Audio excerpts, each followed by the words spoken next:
रामदेव महाराज म्हणले, देह जावो अथवा राहो, पांडुरंगी दृढ भावो. देह गेला तरी चालेल, देहापेक्षा देव महत्वाचा वाटला. देहापेक्षा आज देवाला मानणारी माणसं थोडी कमी आहेत. बाबा महाराज सातारकर म्हणायचे, तुम्ही देवाला माना किंवा मानू नका, त्यांनी तुम्हाला मानले एवढं तरी माना. देवाला मानत नाही आपण. देवाला माना किंवा मानू नका, पण त्यांनी तुम्हाला मानले एवढं तरी माना. कारण ज्या दिवशी तो तुम्हाला मानणार नाही त्या दिवशी तुमच्या घरासमोर गर्दी जमेल. माणसं म्हणतील, उचला आता, झालं यांचं काम. मग 4 जण लागतात, खांद्यावर न्यावं लागतं, नाही का? म्हणून आहेत तोपर्यंत आपल्या आतमध्ये असलेली एक प्राणशक्ती आहे, चैतन्य शक्ती आहे. तिला डॉक्टरी भाषेमध्ये जठराग्नी म्हटलंय. आणि भगवान गोपाल कृष्ण काय म्हणतात माहितीये का? अहम वैश्वानरो भूत्वाम प्राणिनां देहमाश्रिताः. जेवायला बसलात की पहिली अन्नाची आहुती जाते कुठं? त्या अग्नीला. आतमध्ये अग्नी आहे की नाही? सांगा डॉक्टर मंडळी, आहे की नाही अग्नी आतमध्ये? मग आतमध्ये अग्नी आहे, तो प्रज्वलित आहे, तो पेटलेला आहे, म्हणून आपल्याला भूक लागते. आणि आपल्याकडे परंपरेने एक श्लोक म्हणायला शिकवलाय. भोजन करताना आपल्याकडे श्लोक म्हणायची पद्धत आहे. तुम्ही म्हणता का सगळे? कुठला म्हणता? वदनी कवळ घेता. हा हा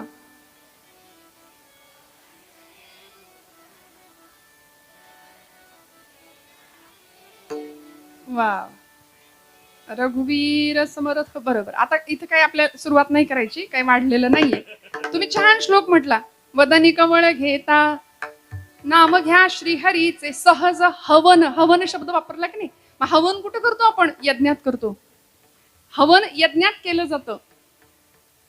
परिणाम काय होतो? हे यज्ञ कर्मच आहे. आपण जेवतो, आपल्याला भूक लागते, आतला अग्नी प्रदीप्त होतो, प्रज्वलित होतो, म्हणजे आपण ती अन्नाची आहुती पोटात घेतो, त्या यज्ञात टाकतो, जठराग्नीमध्ये.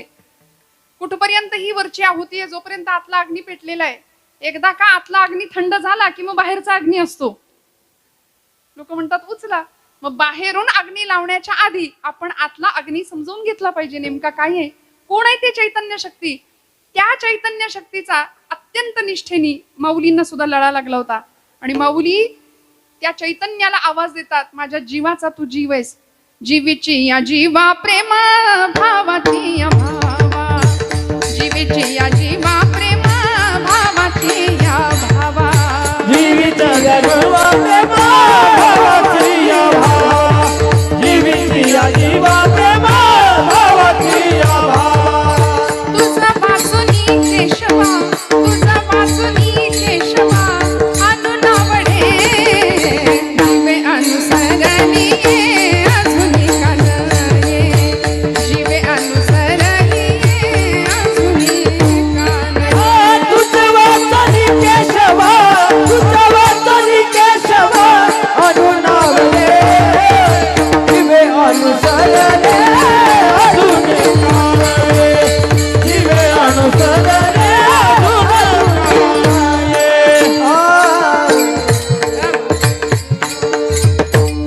जीवीची या जीवा प्रेम भावाची या भावा. आतमधला जो जीवातला जीव आहे ना, कोण असतो? मग तो म्हणाले मी आहे. आपण त्याला मी म्हणतो, त्याला वेदांताच्या भाषेमध्ये कुटस्थ चैतन्य म्हटलंय. आणि तोच ओळखायचंय आपल्याला. मी कोण? आचार्य म्हणाले, कोहम कथमिदम जातम को वै कर्तास्य विद्यते. मी कोण? Who I am, what is the mission of my life. मी कोण? आपण कधी विचारतो का स्वतःला, मी कोण, मी कोण, मी कोण? विचारा बरं, सारखे प्रश्न विचारायचे. मी कोण? तुम्ही म्हणाल ताई काही पण काही सांगताय, मी कोण, माझं नाव अमुक अमुक अमुक, झालं मी कोणचं उत्तर. नाही, परत विचारायचं, मी कोण. मग काय उत्तर मिळेल? मी अमक्या अमक्याची मुलगी, अमक्या अमक्याचा मुलगा. अजून एकदा विचारायचं, मी कोण. मग मी या गावचा. परत एकदा विचारायचं, मी कोण. महाराष्ट्र राज्य आहे माझं. मी कोण? मी भारताचा नागरिक आहे. मी कोण? असं करता करता करता आपल्याला काय उत्तर मिळेल माहितीये का? अहम ब्रह्मास्मी. मी ब्रह्म आहे, मी तो आहे, मी भगवंताचा अंश आहे, मी त्याचंच एक रूप आहे. म्हणून माणसाचा भगवंताकडे जाणारा एक प्रवास झाला पाहिजे. तुम्हाला एक गोष्ट सांगते, परवा गणपती उत्सव आता आपल्याकडे पार पडला. गणपतीची एक छान मूर्ती एक शिल्पकार घडवत होता. दगडातनं मूर्ती घडवण्याचं काम चालू होतं आणि ओबड धोबड असे टोकेरी पडलेले तिथं दगड होते आणि तो मूर्तिकार त्या दगडातनं मूर्ती घडवत होता गणपती बाप्पाची. अतिशय सुंदर मूर्ती घडवली. पण ती मूर्ती पाहिली आणि माझ्या मनात एक प्रश्न आला. मी आपलं त्यांना विचारून टाकलं, म्हटलं काका, एवढी सुंदर माझ्या गणपती बाप्पाची मूर्ती त्या इतक्या ओबड धोबड दगडातनं तुम्ही केलीच कशी? माझा आपला वेड्यासारखा प्रश्न होता. पण ते म्हणले तुमच्या भाषेत सांगू का? म्हटलं सांगा. ते म्हणाले त्या दगडामध्ये आधीच मूर्ती होती. त्या दगडामध्ये आधीच गणपती बाप्पाची मूर्ती होती. फक्त त्या मूर्तीला नको असलेला भाग मी छिन्नी आणि हातोड्याच्या साह्याने काढून टाकला. आतमध्ये मूर्ती आपोआप तयार झाली. मग मला कळलं, अरे छिन्नी हातोड्याचा घाव करी दगडाचा देव, खाई दैवाचे तडाखे त्याचं माणूस आहे नाव. आमचा देवत्वाकडचा जर प्रवास व्हायचा असेल, आमच्या निष्ठा जर पक्क्या व्हायच्या असतील ना, तर आम्हाला सुद्धा अनेक प्रकारचं सगळं घाव सोसावे लागतील. त्या दगडाला तो मूर्तिकार ठोकतोय, घासतोय, तासतोय, कोरतोय आणि शेवटी तीच हत्यारं त्याच मूर्ती समोर ठेवून प्रार्थना करतो, त्वम ब्रह्मास्त्वम रुद्रस्त्वम अग्निस्त्वम. मग तो दगड नाही राहत, तो देव बनतो. तसे आमची निष्ठा पक्की असेल ना, तर आमचाही प्रवास मनुष्यत्वाकडून देवत्वाकडे झाल्याशिवाय राहत नाही. तुकोबरायांची निष्ठा इतकी पक्की होती, वाटेल ते झालं तरी चालेल, तुटो हे शरीर, फुटो हे मस्तक, नामाचा गजर सोडू नये महाराज म्हणतात. समाजाने दिलेला सगळा छळ हसत हसत सहन केला या मंडळींनी. का हो? निष्ठा पक्क्या होत्या. निष्ठावंत भाव भक्तांचा स्वधर्म, निर्धार हे वर्म चुकू नये. अनेक प्रकारचे भाव शास्त्रकारांनी सांगितलेत. दास्य भाव आहे, सख्य भाव आहे, शांत भाव आहे, वात्सल्य भाव आहे आणि माधुर्य नावाचा एक भाव आहे. मग या सगळ्या भावांवर आरूढ असलेला जो खरा भक्त असतो ना, त्याची निष्ठा किती पक्की असावी. त्रिभुवन भागवतकार म्हणाले, वाटेल ते झालं तरी चालेल, आकाश कोसळलं तरी त्या आकाशावर, त्या कोसळलेल्या ढिगावर मी उभा राहीन, असे महापुरुष म्हणत होते. मग ते लोकमान्य टिळक असू दे, स्वातंत्र्यवीर सावरकर असू दे, भगतसिंग, राजगुरू, सुखदेव, अनंत कान्हेरे, हे सगळे भगवद्गीता हातात घेऊन फासावर गेले. वंदे मातरम हा महामंत्र होता त्यांचा. निष्ठा पक्क्या होत्या. वाटेल ते झालं तरी चालेल, देह गेला तरी चालेल, पण तरी सुद्धा आम्ही आमचा मार्ग नाही सोडणार. निर्धार हे वर्म चुकू नये. आणि मग हे सगळं असताना भक्ताकडे अजून कुठल्या गुणांचा उहापोह किंवा समावेश असला पाहिजे? तुकोबराय अभंगाच्या दुसऱ्या चरणात सांगतात. एकदा एका मार्गावरनं चालायचं ठरवलं ना, तर आमच्याकडे निष्कामता असली पाहिजे. आम्ही सध्या सगळं काम सकाम वृत्तीने करतो ना, मला काय मिळेल हा प्रश्न असतो प्रत्येक वेळी. हे केलं तर मला काय मिळेल, ते केलं तर मला काय मिळेल. पण संतांची आणि भक्तांची खरी भक्ती ही निष्काम होती, सकाम नाही. निश्चळ मनाची अवस्था न ढळणारी, चंचलम ही मन कृष्ण प्रमाथी बलवत दृढम, अशा मनाला उपमा दिल्यात अर्जुनानी. हे मन अत्यंत चंचल आहे देवा. बघा ना, तुम्ही सगळे कीर्तनात आहे, पण खरंच कीर्तनात आहात का? आहात का? तुम्ही देहाने कीर्तनात बसलाय, मन आहे का? खरं सांगा. इथं सगळीकडे फिरतय, सगळीकडे फिरतय. भूक लागलीये, सगळीकडे मन आमचं फिरत असतं. बरं, लहानपणापासून आम्ही इतकं काय काय ठरवतो, याव करीन, त्याव करीन, असं करीन, तसं करीन, पण बोलाची कडी आणि बोलाचा भात राहतो की नाही आपला. नुसतंच बोलतो आपण, करत काहीच नाही. पण या पाठीमागे अवस्था कशी असली पाहिजे? दृढ मन, निश्चळ मन, निष्काम अवस्था आणि भगवंतावर नितांत विश्वास, गुरूंवर नितांत विश्वास, माता पित्यांवर नितांत विश्वास. या संत मांदियाळीचा, महापुरुषांचा तसा विश्वास होता. म्हणून तर एक एक महापुरुष घडले. श्रोते हो, योद्धा संन्यासी असं ज्यांचं वर्णन केलं जातं, असे ज्यांनी शिकागो धर्म परिषद गाजवली आणि विश्वबंधुत्वाचा संदेश सबंध जगभर पसरवला, असे स्वामी विवेकानंद. 5 वर्षाचे होते, लहान होते, पण काय अवस्था होती बघा ना, काय संस्कार होते. वयाच्या 5व्या वर्षी आपल्या बाळाचा वाढदिवस, म्हणजे नरेंद्र लहान, त्यांचं लहानपणीचं नाव. वाढदिवसा दिवशी सगळा मित्र परिवार जमला होता आणि एकमेकांमध्ये चर्चा सुरू झाल्या. ए, तू कोण होणार रे मोठेपणी? तू मोठेपणी कोण होणार? आपण काय सांगता, उत्तर देता? माझे वडील डॉक्टर आहेत, मी डॉक्टर होणार. माझे वडील इंजिनियर आहेत, मी इंजिनियर होणार. मी अमुक होणार, मी तमुक होणार. असे सगळे जण उत्तर देत होते आणि या पठ्ठ्याने उत्तर दिलं, मी घोडा चालवणारा टांगेवाला होणार आहे. नरेंद्राने उत्तर काय दिलं? मी घोडा चालवणारा टांगेवाला होणार आहे. सगळे हसले. वडील याचे वकील विश्वनाथ बाबू दत्त, कलकत्ता हायकोर्टाचे सुप्रसिद्ध वकील, आणि यांचा पोरगा टांगेवाला होणार. सगळे हसले. पण वडील आपल्यासारखे होते बरं का. म्हणजे काही वडील असे असतात त्याला कानफटात लावली असती लगेच की तुझा बाप वकील आणि तू टांगेवाला होणार. पण वडिलांनी त्यामागचं कारण समजून घेतलं, कारण तो इंग्रजांचा काळ होता. वडील इंग्रजांचा सूटबूट घालत होते आणि कोर्टात जायचे. तो काही नरेंद्राला पटत नव्हता, आवडत नव्हता. ज्या घोड्याच्या गाडीत बसून जायचे, आता तुम्ही उत्तरेकडे जर गेलात ना तर ती घोडागाडी, तिला बग्गी असं नाव आहे, आणि तो बग्गी हाकणारा एक असतो ना त्याला कोचमन असं नाव आहे, तो टांगेवाला. लाल बुंद त्याचा तो पोशाख असतो, पेहराव असतो, हातामध्ये असा लगाम, हातात चाबूक, घोड्यावर मारला की घोडा भरधाव वेगाने पुढे जायचा. आणि पुढे बसणारा तो कोचमन तुलनेने यजमान जो असतो ना पाहुणा, तो मागे बसतो त्या बग्गीमध्ये. आपण कधी पाहिली तर पहा, बग्गीचा रचनाच अशी आहे. टांगेवाला तो घोडा हाकणारा माणूस असा उंचावर असतो, त्याला ते आवडायचं. नरेंद्रांनी पटकन उत्तर दिलं की मी घोडा चालवणारा टांगेवाला होणार आहे. पण आई वडिलांनी काय केलं पाहिजे? हळूहळू आपल्या संस्कारांवरची, आपल्या धर्मावरची, आपल्या परंपरेवरची निष्ठा आणि विश्वास कसा दृढ होत जातो पहा ना. भिंतीवरती एक चित्र लावलं होतं. त्या चित्र असं होतं, कुरुक्षेत्रावर भगवान गोपाल कृष्ण अर्जुनाला भगवद्गीता सांगतायत, रथाचं सारथ्य करतायत अर्जुनाच्या. भुवनेश्वरी मातेनी आणि विश्वनाथ बाबूंनी आपल्या बाळाला सांगावं, नरेंद्रा तुला टांगेवाला व्हायचंय ना? हो, खुशाल हो, पण तुझ्या घोड्याच्या गाडीत फक्त अर्जुनाला बसव. त्या चित्राकडे दाखवलं बोट आणि सांगितलं, तुझ्या घोड्याच्या गाडीत फक्त अर्जुनाला बसव. अर्जुनाचं सारथ्य करणाऱ्या गोपाळ कृष्णासारखा सारथी हो माझ्या राजा. हा संस्कार लहान वयामध्ये केला. आणि हळूहळू तुम्ही कधी वाचलं तर नक्की वाचा स्वामी विवेकानंदांचं चरित्र. स्वामीजी म्हणतात की पाश्चात्य शिक्षणाचा प्रभाव आमच्यावर होता आणि हळूहळू आमचा देव भोळेपणा नष्ट व्हायला लागला. आम्ही देव मानेनासे झालो, आमच्या निष्ठा गुळगुळीत झाल्या, आमची देवावर धर्मावर निष्ठा नाही राहिली. कारण पाश्चिमात्य लोक इथे यायचे, इंग्रज लोक इथे यायचे आणि भारतातल्या सगळ्याच प्रथा, परंपरा, देव, धर्म हे सगळं खोटं आहे म्हणायचे, थोतांड आहे हे सगळं असं म्हणून आमची स्टिंगल करायचे. आमचा राष्ट्राभिमान स्वतःच्या टाचेखाली या लोकांनी तुडवायला सुरुवात केला. आणि खरंय मंडळी, फक्त इंग्रज आले का? कोण कोण आले? डच आले, शक आले, हून आले, पोर्तुगीज आले, इंग्रज आले. 150 वर्ष इंग्रजांनी राज्य केलं. मुघल आले, अनेक सुलतानी आक्रमण या भूमीवरती झाली. आणि एवढ्या वर्षानंतर या सगळ्या लोकांनी इथलं सगळं नेण्याचा प्रयत्न केला, लुटून सगळं नेलं. रिकाम्या आगबोटी भरून आले होते इंग्रज, सगळं नेण्याचा प्रयत्न केला आणि आमचा राष्ट्राभिमान सुद्धा स्वतःच्या टाचेखाली तुडवून टाकलाय.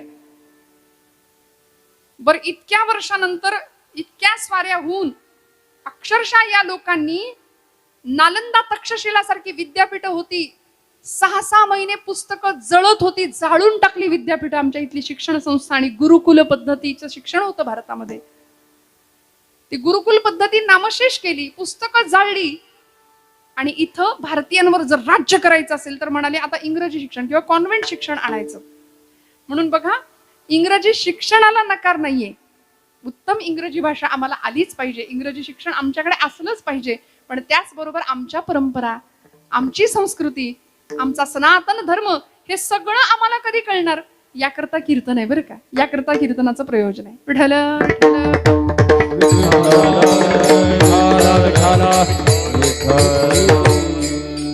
गंमत सांगू का तुम्हाला? बघा, मी सांगितलं तुम्हाला, एवढ्या वर्षात हजारो स्वाऱ्या झाल्या, हजारो आक्रमणं झाली. अनेकांनी आमच्यावर सत्ता स्थापन करण्याचा प्रयत्न केला, सगळं जिंकून नेण्याचा प्रयत्न केला, पण नाही जिंकता आलं, नाही जिंकता आलं. सगळं नेलं असेल, पण खरं सांगू, भारतीय भूमीतली कुटुंब व्यवस्था आणि भारतीय भूमीचा संस्कार त्यांना नाही नेता आला, नाही नेता आला.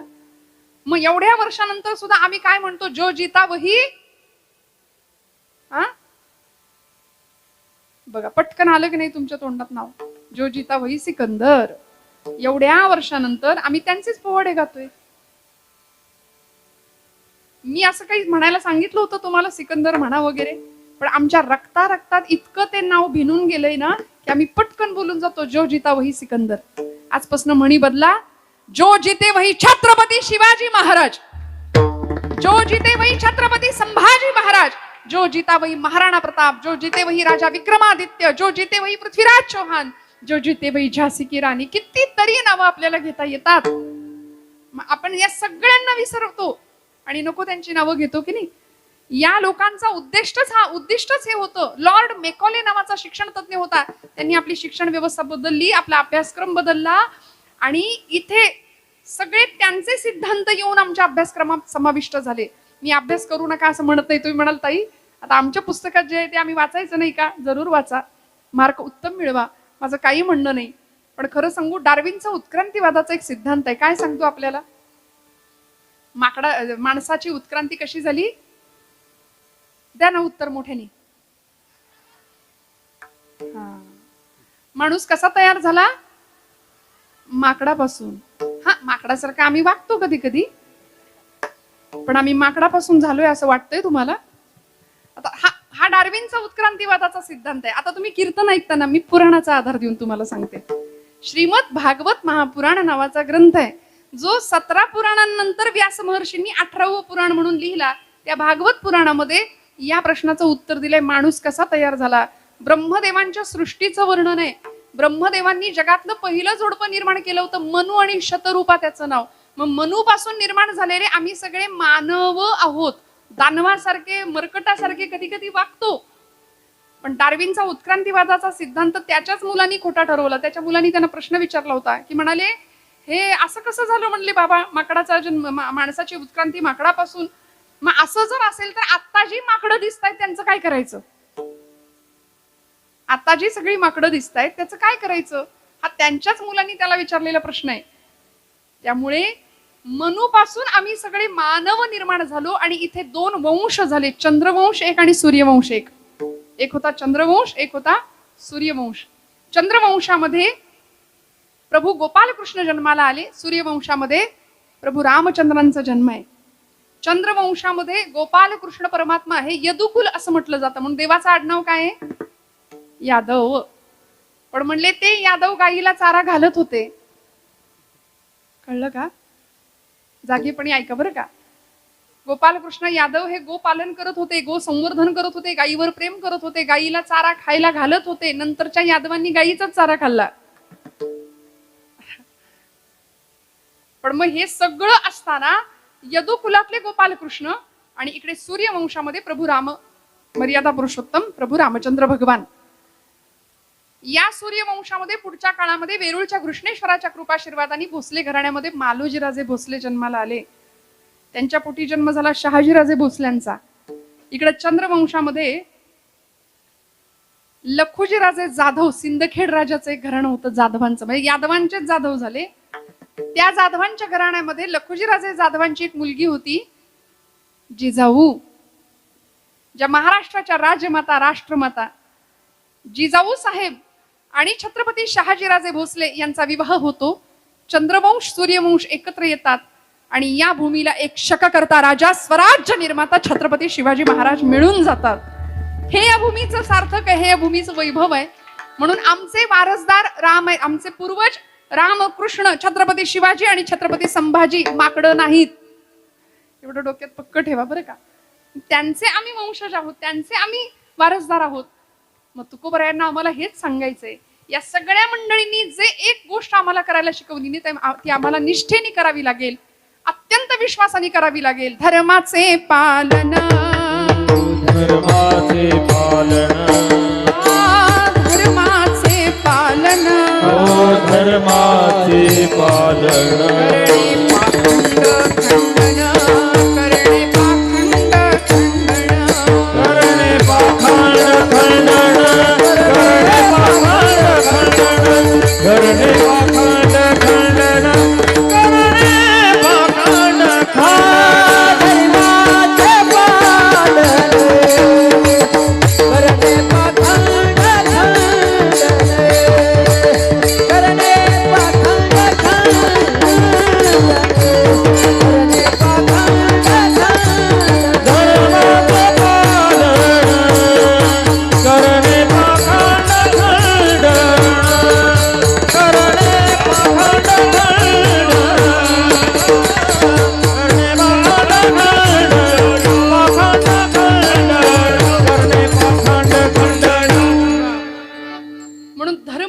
शिकवली, धर्मपालन करायला शिकवलं. भगवंतांचं कार्य आहे, विनाशायच दुष्कृताम, दुष्टांचा नाश व्हावा, धर्माची पुनर्संस्थापना व्हावी आणि समाजामध्ये नीतीचं दर्शन सगळ्यांना व्हावं.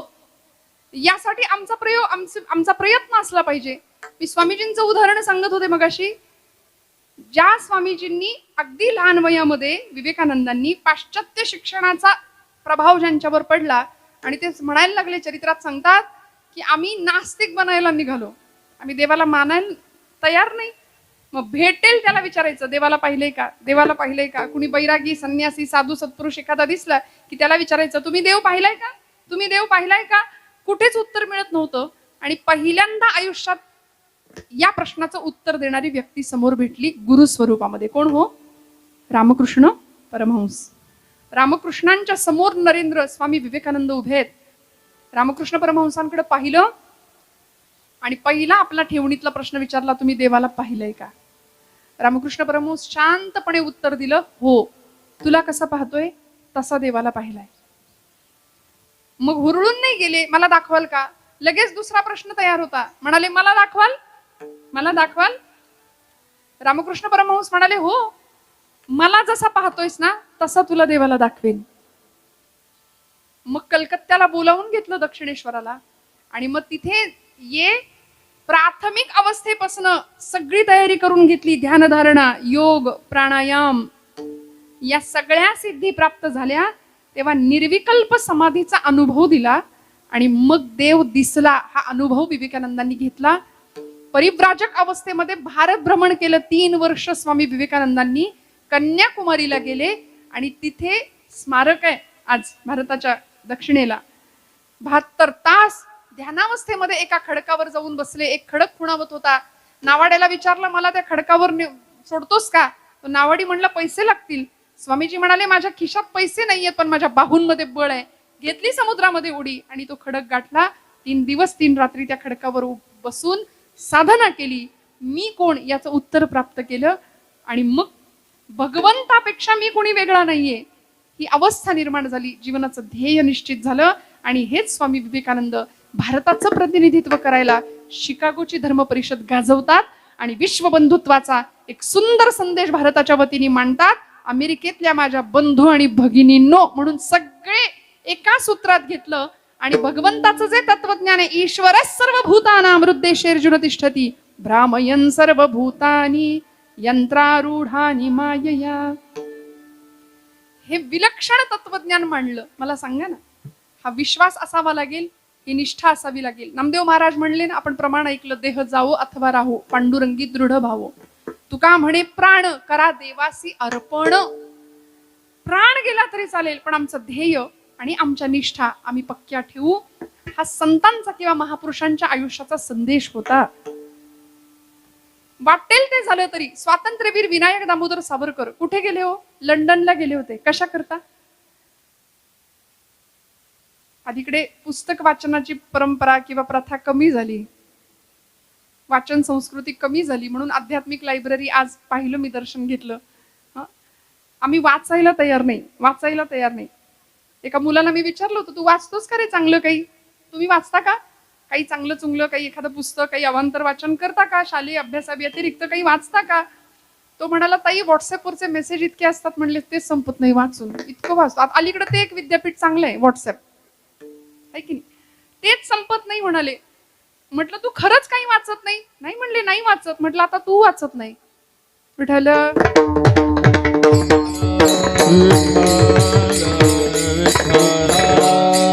वाचाल तर वाचाल, म्हण की नाही, चांगलं वाचलं पाहिजे. श्यामची आई पुस्तकाचं कव्हर सुद्धा आता दुर्मिळ झाले बघायला मिळणं. घराघरात हे पुस्तक असावं. आम्ही घरं भरली, फर्निचर भरले, माणसांना बसायला जागा नाही, एवढं फर्निचर आहे घरात, पण 50 रुपयाचं पुस्तक सापडेल की नाही हे सांगता येत नाही. इतकी दुर्भिक्ष झालं वाचन संस्कृतीचं.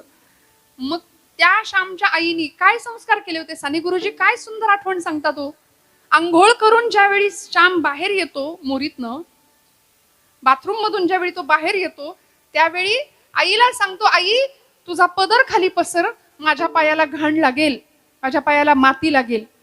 त्यावेळी आई सांगते, श्याम पायाला घाण लागू नये म्हणून जेवढा जपतोस तेवढी मनाला घाण लागू नये म्हणून जप माझ्या राजा आयुष्यभर. आयुष्यभर हा संस्कार त्या वयामध्ये होत होता, त्या वयामध्ये ते संस्कार केले जात होते, म्हणून ही मंडळी, ही माणसं घडत होती. श्रोते हो, छत्रपतींचं घडणं सुद्धा असंच आहे की नाही हो. आणि राजे लढले कसे आम्हाला माहितीये, पण घडले कसे याचा विचार आम्ही कमी करतो. आमचा विश्वास आणि आमची निष्ठा जर पक्क्या व्हायच्या असतील ना, आमच्या धर्माविषयक, आमच्या संतांच्या विचारांच्या विषयक, तर आम्हाला या महापुरुषांच्या चरित्रांकडे जावं लागेल, बघावं लागेल, थोडस त्यांच्या सानिध्यामध्ये राहावं लागेल. तुकोबा नाहीये तिथं, पण गाथेच्या रूपाने महाराजच आम्हाला मार्गदर्शन करतायत. ज्ञानोबा माऊली नाहीये तिथं, पण लेकरू होऊन जाऊया आईच्या मांडीवर जातो तसं ज्ञानोबराय आम्हाला समजावून सांगतील आमच्या जीवनाचं सगळं गमक, सगळं गमक. हे देवभक्तीच्या बाबतीत झालं. देशभक्तीच्या बाबतीमध्ये स्वातंत्र्यवीरांचं उदाहरण सांगत होते. लंडनला गेले शस्त्रास्त्र निर्मितीचा उद्योग करायला. लोकमान्य टिळकांनी स्कॉलरशिप मिळवून दिली होती सावरकरांना. काळजी करू नका म्हणाले, मी जातो. श्यामजी कृष्ण वर्मा आणि लोकमान्य टिळक या दोघांनी सावरकरांना आग्रह केला, विलायतेला जा, बॅरिस्टर होण्याच्या निमित्ताने जा. पण तिथं जाऊन शस्त्र निर्मिती केली सावरकरांनी. बोटींच्या माध्यमातून बंदुकी आणि बॉम्ब, पिस्तूल आणि बॉम्ब पाठवलं भारतामध्ये. भारतामध्ये क्रांतिकारकांचा लढा आपल्या सगळ्यांना माहितीये. खुदिराम बोस नावाचा एक क्रांतिकारक होता, त्यांनी बंगालमध्ये बॉम्बचा पहिला धडाका केला. सगळं इंग्रज सरकार हादरलं होतं. बॉम्ब आला कुठून? भारतात. भारतात तर शस्त्र नाहीच आहे, शस्त्र निर्मितीचं ज्ञान नाही, तंत्रज्ञान नाही. अनंत कान्हेरे नावाचा एक क्रांतिकारक होता, जॅक्सन नावाच्या इंग्रजी अधिकाऱ्याची त्यांनी नाशिकच्या प्रांतामध्ये हत्या केली. आपण सगळं हे वाचता ऐकता इतिहासामध्ये आहे ना की नाही? आहे ना आपल्याला अभ्यासक्रमात. मग अनंत कान्हेरे नावाच्या एका 20 वर्षीय तरुणाकडे पिस्तूल येतं कुठून, हा सगळ्या भारतभूमीला प्रश्न पडतो.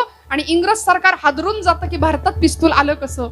मग खटला चालवला जातो, शोध घेतले जातात आणि सावरकरांना पकडून आणलं जातं त्या जहाजामधनं घालून भारतामध्ये.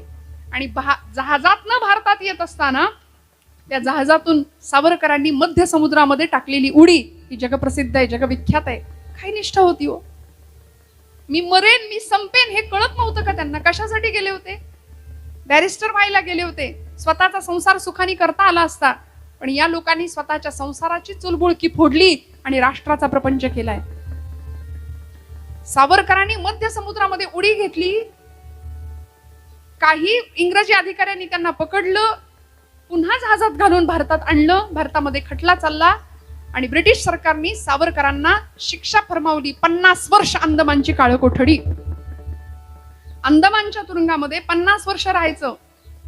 सावरकरांना इंग्रजांनी सांगावं, इथून पुढची 50 वर्ष म्हणजे 1960 सालापर्यंत तुम्हाला काळ कोठडीत राहावं लागेल. पण सावरकर होते. त्यांनी प्रश्न विचारला इंग्रज अधिकाऱ्याला त्या कोर्टामध्ये, आर यू शुअर 1960 साली तुम्ही मला सोडणार, पण are you sure that Britishers will rule India up to 1960?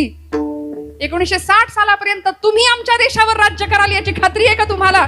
याला म्हणायचं देशनिष्ठा. काय निष्ठा होत्या. प्राण सर्वस्व अर्पण करण्याची तयारी होती सावरकरांची. त्या ब्रायटनच्या समुद्र किनाऱ्यावरती पांढरी सहा द्या, पांढरी सहा.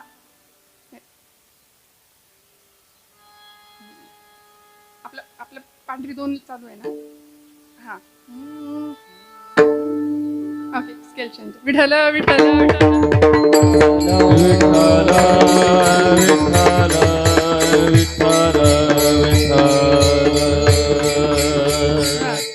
काय सांगत होते समुद्राला? ब्रायटनच्या समुद्र किनाऱ्यावरती सावरकर उभे होते. तुकोबरायांनी हेच तत्वज्ञान मांडलंय. बरं, माझी निष्ठा आणि माझा निर्धार कसा पक्का असला पाहिजे. रणांगणावर निघालेला एखादा शूर असतो ना, तसा माझा निर्धार भगवंता तुझ्या प्रती असला पाहिजे. माझी निष्ठा, भक्ताची निष्ठा ही भगवंताप्रती अशी असली पाहिजे. सगळं मिळणं आणि कीर्तनात हे गायला मिळणं हे माझं भाग्य आहे. या मुलांसमोर विठ्ठल.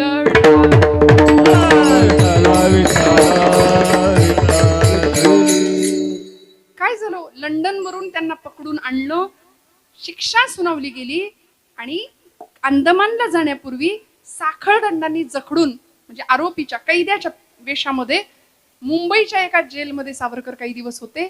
बायको भेटायला आली त्यांची. 18 वर्षाचं वय होतं पत्नीचं. माई म्हणायचे, नाव यमुना सावरकर. कधीतरी वाचा माझी जन्मठेप सावरकरांची. आपण गाथा ज्ञानेश्वरी जसं वाचणार आहे ना आता, तशी ह्या महापुरुषांची चरित्रही वाचायला घ्यावीत. राम आणि कृष्ण आम्हाला कळाले पाहिजेत. छत्रपतींना हे जिजाऊ माऊलींनी वेळोवेळी सांगितलं म्हणून अफजल खानाचा कोथळा बाहेर काढतात राजे. का? कारण कंसाला मारणारा कृष्ण राजे शिकले होते, रावणाचा वध करणारा प्रभू रामचंद्र राजे शिकले होते लहान वयामध्ये, कीचकाची छाती फोडणारा भीम राजे शिकले होते लहानपणी. आता आम्हाला भीम माहिती नाही, कुणी माहिती नाही. परवा मी एका विद्यार्थ्याला विचारलं, तुला भीम माहितीये का रे? भीम. ते म्हणलं, हा छोटा भीम डोलकपूरचा लाडू खातो. आम्ही तेवढ्यातच अडकलो. कधी भीम कळणार, कधी अर्जुन कळणार, कधी युधिष्ठिर कळणार? मग हे सगळं जर कळायचं असेल ना, सावरकरांना त्या कैद्याच्या वेशामध्ये ज्यावेळी पिंजऱ्यामध्ये त्या तुरुंगामध्ये ठेवलं गेलं ना, त्यावेळी बायको भेटायला आली ती. देशनिष्ठा आपण पाहतो, काय त्याग असतो, काय स्वार्थाचा त्याग केला असेल या मंडळींनी. बघा ना, अहो त्यांनाही छान गुंठा एकर घेता आलं असतं, कितीतरी जमवून ठेवलं असतं, पण नाही, सगळं सर्वस्वाचा त्याग केला. 18 वर्षांच्या यमुनामाई भेटायला येतात. सावरकर असे कैद्याच्या वेशात साखळदंडांनी जखडलेले आहेत. आणि बायको सांगते, डोळ्यातलं पाणी पुसलं आणि बायकोशी सावरकर बोलतायत. पुस्तकातली जशीच्या तशी वाक्य सांगते मी तुम्हाला. सावरकर म्हणतात की या वेशात तुम्हाला अनोळखी वाटलो ना मी? वाटणारच, कारण आपला नवरा, आपला पती विलायतेहून बॅरिस्टरीचा झगा पांघरून येईल. पैसा मिळवू, थाटात संसार करू, प्रपंच करू असा विचार तुम्ही केला असेल, पण मी विचार केला, माझी भारत माता आजारी आहे, माझी आई पारतंत्र्यात आहे, माझी मातृभूमी पारतंत्र्यात आहे. आणि माझी भारत माता आजारी असताना, माझी आई आजारी असताना मी असा सुखात नाही राहू शकत. माझी चुलबुळकी फोडून हा राष्ट्राचा संसार करावा असं मला वाटलं. म्हणून या कैद्याच्या वेशात आज तुम्ही मला पाहताय. तिकडे जाऊन रशियन मित्रांच्या सहकार्याने शस्त्र बनवली, सावरकरांनी भारतात पाठवली. पण हे सगळं झालं. स्वातंत्र्यवीर सावरकर आपल्या बायकोला सांगतात, यमुना माईंना सांगतात, माई, या जन्मात मी तुम्हाला इतका त्रास दिलाय, कसलंच संसाराचं सुख मी तुम्हाला दिलं नाही. दर वटपौर्णिमेला तुम्ही हाच पती मिळावा असं म्हणावं तरी कसं? त्यावेळी काय करतात? 18 वर्षाचं वय, पूर्वीच्या काळी लहान वयात लग्न व्हायचे. 18 वर्षाच्या होत्या यमुनामाई. खाली वाकल्या, त्या सळईतनं हात आत घातला आणि पायाला हात लावला सावरकरांच्या. आणि सावरकरांना सांगतात, सावरकर म्हणतात, काय काय करताय? म्हणाल्या, पाय बघून ठेवते, पुढच्या जन्मात चुकायला नकोत. पाय बघून ठेवते, पुढच्या जन्मात चुकायला नकोत. कारण या जन्मामध्ये आपल्या देशाची, आपल्या संसाराची आणि आपल्या प्रपंचाची राख रांगोळी किंवा चूलबोळकी फोडून देशाचा प्रपंच करणारा पती पुरुषोत्तम भगवंतांनी या जन्मात जर मला दिलाय ना, तर जन्मोजन्मी असा पती मिळावा. ही पतिनिष्ठा सुद्धा या देशातल्या पतिव्रता स्त्रियांकडून आपल्याला शिकायला मिळाली. काय होतं सीतेचं पातिव्रत्य, काय होता त्याग. प्रभू रामचंद्र निघाले वनवासाला. खरं सांगू का, जनक राजांनी निरोप पाठवला होता, ये ग बाई माहेरी, जाऊ दे तिकडे वनवासाला. 14 वर्षांनी ते आले की मग तू जा अयोध्येत. आत्ताची सीता असती तर काय केलं असतं? बॅग भरली असती की नाही, पटकन गेली असती. पण नाही, प्रभू रामांनी सीतेचा निरोप घेण्याकरता यावं. जानकी, मी वनवासाला चाललोय, मी निघालोय. त्यावेळी सीताबाई सांगतात, निघाला, माझा निरोप कसला घेता हो? गदिमांचे शब्द आहेत, निरोप कसला माझा घेता, निरोप कसला माझा घेता, जेथे राघव तेथे सीता, जेथे राघव तेथे सीता, ज्या मार्गी हे चरण चालते, त्या मार्गी मी तुमच्या पुढती, वनवासाची मला न भीती, वनवासाची मला न भीती, संगे आपण भाग्य विधाता, जेथे राघव तेथे सीता, जेथे राघव तेथे सीता. यांच्यासाठी एकदा टाळ्या वाजवा. पखवाजातनं सगळे बोल निघतात, सगळे. वा वा. विठ्ठल विठ्ठल विठ्ठल.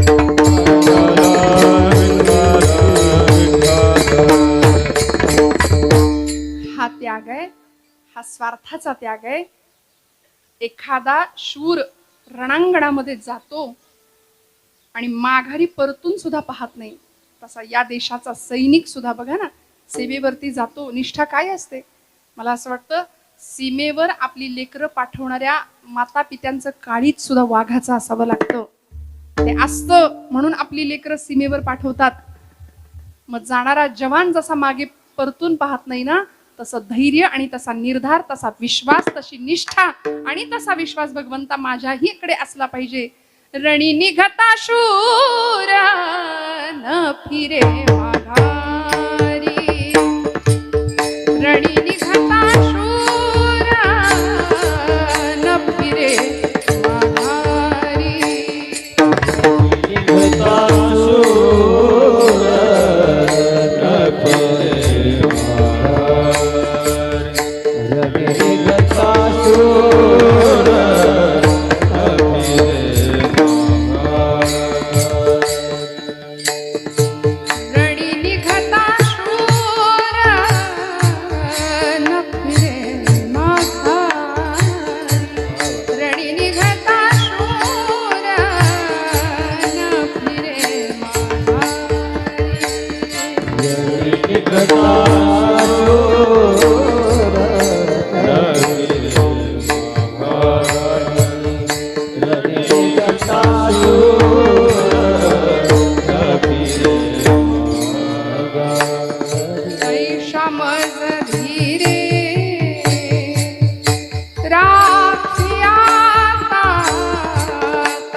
रणांगणावर निघालेला शूर जसा निष्ठेने पुढे चालत राहतो ना, तसं आम्ही आमच्या हातात घेतलेलं कुठलंही काम ते सत्कर्म आणि ती कर्मपूजा भगवंतांची बांधायची आहे. स्वकर्म कुसुमांची वीरा पूजा केली हो या पारा तोषाला की. भगवंताच्या आनंदाकरता त्याला आवडेल असं कर्म तुमच्या माझ्याकडून सुद्धा घडलं पाहिजे. आमच्या हातात घेतलेल्या कामामध्ये निष्ठा पाहिजे. म्हणून महाराज म्हणतात निष्काम निश्चळी विठ्ठली विश्वास पाहो न येवास आणिकांची विठोबा रखुमाई.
निष्ठावंत भाव भक्तांचा स्वधर्म निर्धार हे वर्म चुको नये निष्काम निश्चळी विठ्ठली विश्वास पाहो नये वास आणिकांची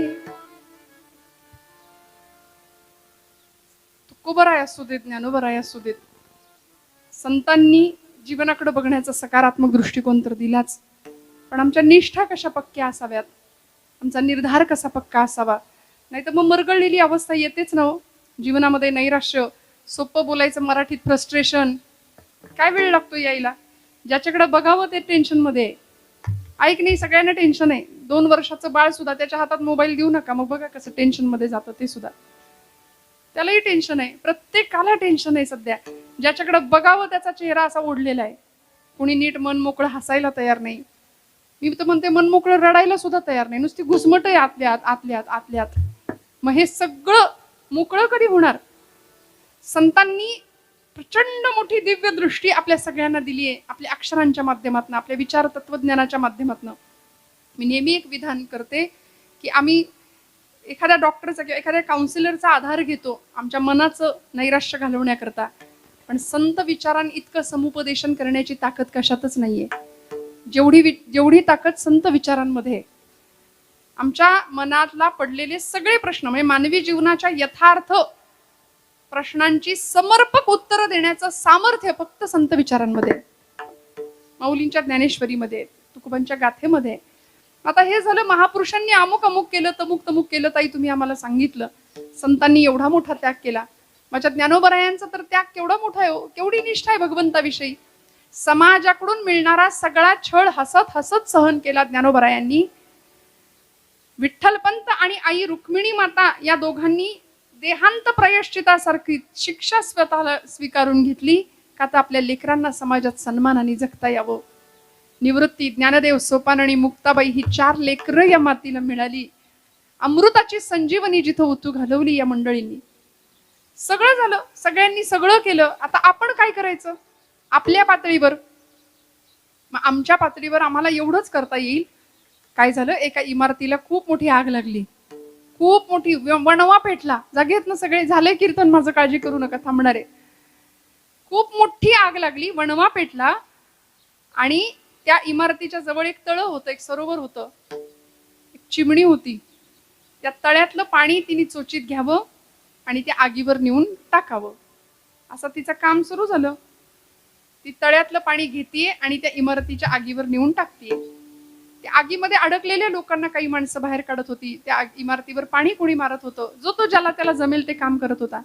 चिमणीचं काम चालू होतं. हे पाहिलं एका कावळ्याने. फांदीवर बसलेला कावळा चिमणीकडे बघून हसायला लागला. असे कावळे समाजात सुद्धा बरेच असतात. चांगल्या माणसाला चांगलं काम करू देत नाहीत. चांगल्या कामामध्ये विघ्न आणणारी मंडळी बरीच असतात. बघा ना, आता गणपती उत्सव, नवरात्र उत्सव टिळकांनी सुरू केले. गणपती उत्सव कशा करता, सगळ्यांनी एकत्र यावं, सगळ्यांनी एकत्र गुण्या गोविंदांनी आपल्या धर्माचं, आपल्या संस्कारांचं बीजारोपण करावं. पण आता गणपती उत्सवामध्ये पडद्याच्या मागे पत्त्याचे डाव रंगतायत आमच्या तरुण पिढीचे. डीजे शिवाय आमचा उत्सव होत नाहीये. म्हणजे गणपती बाप्पा मिरवणुकीला विसर्जनाच्या वेळी त्याला पाखरा आजाद केलं तुला ऐकायला लागतंय. हे त्याच्यावर आलेलं केवढं मोठं विघ्न आहे. विघ्नहर्त्यावरच आलेलं विघ्न आहे ते. किती दुर्दैवी अवस्था आहे, विचार करा ना तुम्ही. मग आपण लहान लेकरं आहोत ना, आपण आपल्या पातळीवर काय करू शकतो? आपण हे बदलू शकतो का? आपण 4 जणांना सांगून बघू शकतो का? सत्ता, ऐश्वर्य हा जो गुण आहे ना भगवंतांचा, ऐश्वर्य म्हणजे श्रीमंती नाही. आपलं म्हणणं लोकांनी ऐकलं पाहिजे, याला ऐश्वर्य म्हणतात. माझं ऐश्वर्य काय आहे? आज सरांच्या एका शब्दावर एवढी सगळी सूत्र हलतायत, हे त्यांचं ऐश्वर्य आहे. गोपालकृष्ण 8 वर्षाचे होते गोकुळामध्ये. 8 वर्षाच्या गोपालकृष्णांनी गोवर्धन पर्वताची पूजा करा आणि इंद्रपूजा बंद करा हे 8व्या वर्षी गोकुळाला सांगावं आणि पिढ्यानपिढ्याची परंपरा एका क्षणात बंद व्हावी, हे देवाचं ऐश्वर्य आहे. माऊली त्याचे गुण सांगतात ना, 6 गुण, त्यातला एक ऐश्वर्य हा गुण आहे. तसं आपली माणसं ऐकतात का? इथं घरात कुणी कुणाचं ऐकायला तयार नाही. तू गप्प बस, तुला काही कळत नाही. सगळ्यांना बोलायचंय, ऐकायचं कुणालाच नाहीये. त्यामुळे आपलं काही मंडळींनी ऐकावं हे आपलं ऐश्वर्य असतं. मग आता आपण बोलून बघूया ना. वाढदिवस उत्तम पद्धतीने शास्त्रशुद्ध आपल्या धर्मपद्धतीने साजरा व्हावा. आपण कथा कीर्तन नेहमी ऐकता. सांगून बघूया, बोलून बघूया काय करावं लागेल. आता नवरात्र उत्सवामध्ये बघा तो मेसेज फिरेलच काही दिवसात. अमुक दिवसाचा अमुक रंग, या दिवशी अमुक रंग, त्या दिवशी तमुक रंग फिरणार आहे हा मेसेज काही दिवसात. ज्यांनी कुणी हा मेसेज काढलाय शोधून त्यांना शोधलं पाहिजे खरं तर. कारण असं कुठल्याही पुराणात धर्मग्रंथ कुठल्याच शास्त्रात असं सांगितलं नाही की देवीनी अमुक दिवशी अमुक रंगाची साडी नेसली होती. महिला मंडळ कमी संख्येने आहात आपण, पण आपला हट्ट असतो त्या दिवशी तीच साडी. बरं उत्सव प्रिय आपण आहोत, आपण छानच राहिलं पाहिजे, प्रश्नच नाही. देवाला असंच आवडतो आपण. पण अट्टहास ज्या गोष्टीचा आपण करतो ना, मग त्याऐवजी गाथा सप्तशतीचं पारायण करूया, देवीचं महात्म्य समजावून घेऊया, स्त्री शक्तीचा जागर खरा काय आहे ते समजावून घेऊया. या देशातली नारी शक्ती कशा पद्धतीने महिषासूर मर्दिनीनी 9 दिवस 9 रात्र महिषासुराला मारलं, रक्तानी माखलेली होती देवी. तिला झोपायला विश्रांतीला वेळ नव्हता, तिला पायात चप्पल नव्हती, अन्न पाणी नव्हतं, आणि अशा 9 दिवसात तिला रंगाच्या साड्या नेसायला कुठं वेळ होता हो. पण हे आम्ही नको त्या गोष्टींकडे आमचा जास्त विचार प्रवाह वाहतो, त्यामुळे आम्ही आमचं नुकसान करून घेतो. त्यामुळे आम्ही आमच्या पातळीवर काय करू शकतो, त्या चिमणीने केलं तसं. तिने त्या चोचीत पाणी घ्यावं आणि त्या इमारतीवर नेऊन टाकावं. त्या चोचीत पाणी घ्यावं, इमारतीवर नेऊन टाकावं.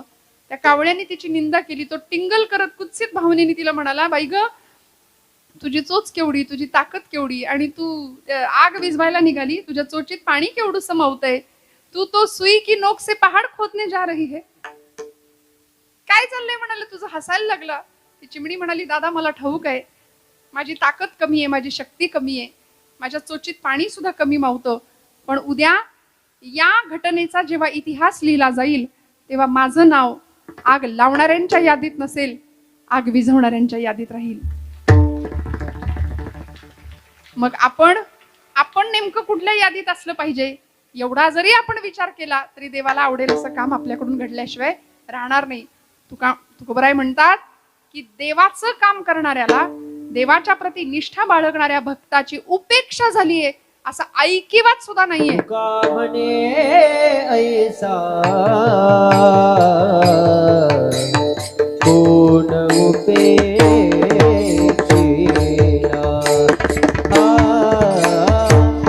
तुका म्हणे ऐसा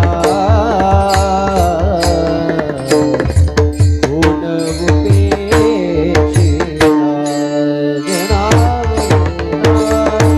तुका म्हणे ऐसा कोण उपेक्षिला. तुका म्हणे ऐसा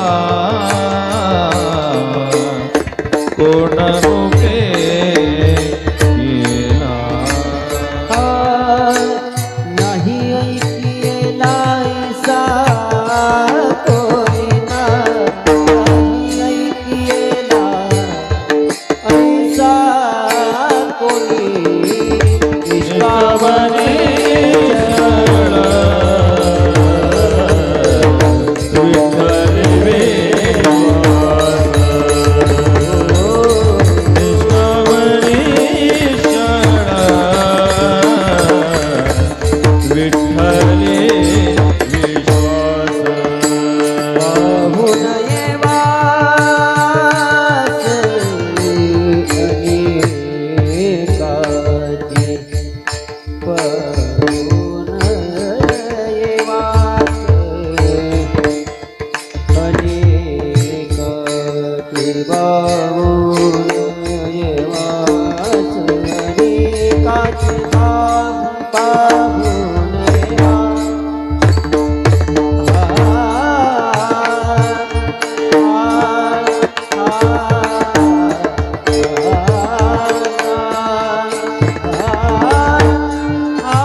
अनिका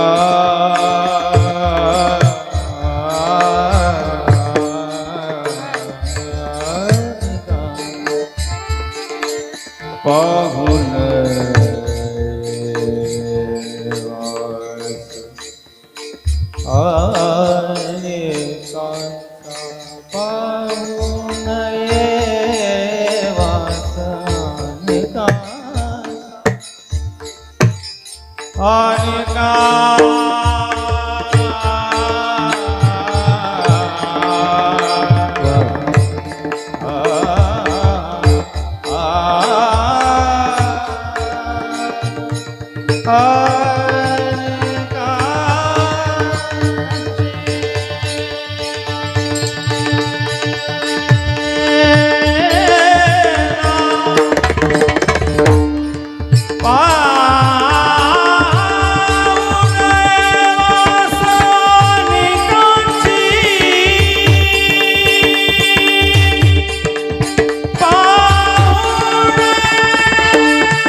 धनी धनी धनी धनी धनी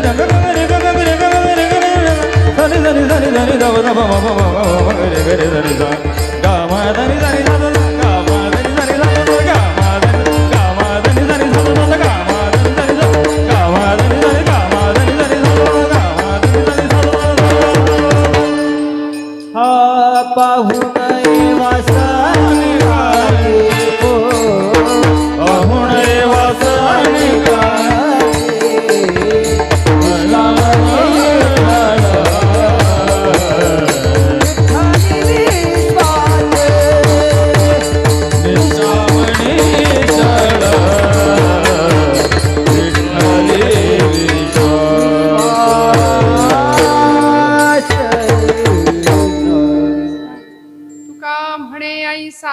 कोण उपेक्षिला नाही ऐकिला ऐसा कोणी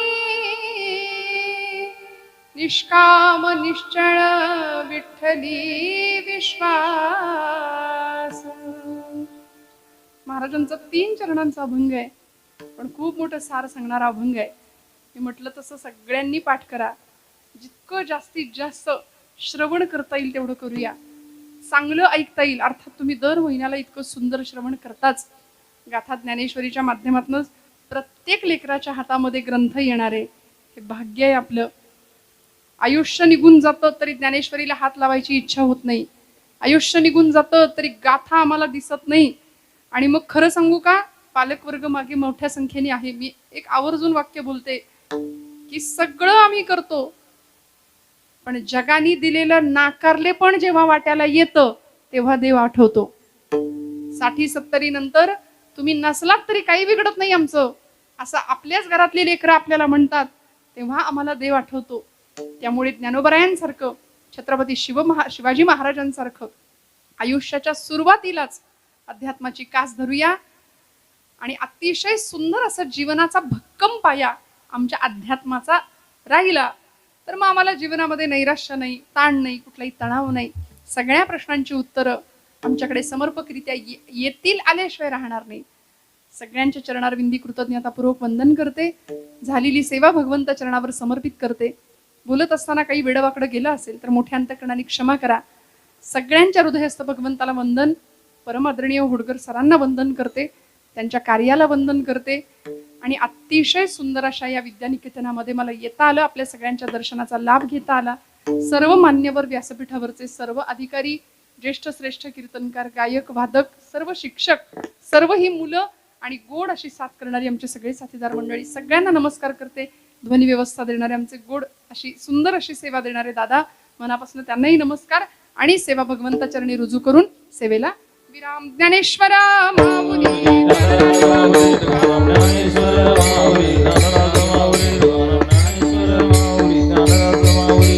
एकदा मस्त टाळी वाजवा. तुम्ही टाळ्या वाजवणारा एक वर्ग मधला आहे. मागच्या मंडळींनी ठरवलंय का हात नाही वर करायचे? मोठ्या मोठ्या कॉलेजच्या मुलींनी तिकडे मागे, असं काही नाही ना? माझ्यावर नाराज नाही ना तुम्ही?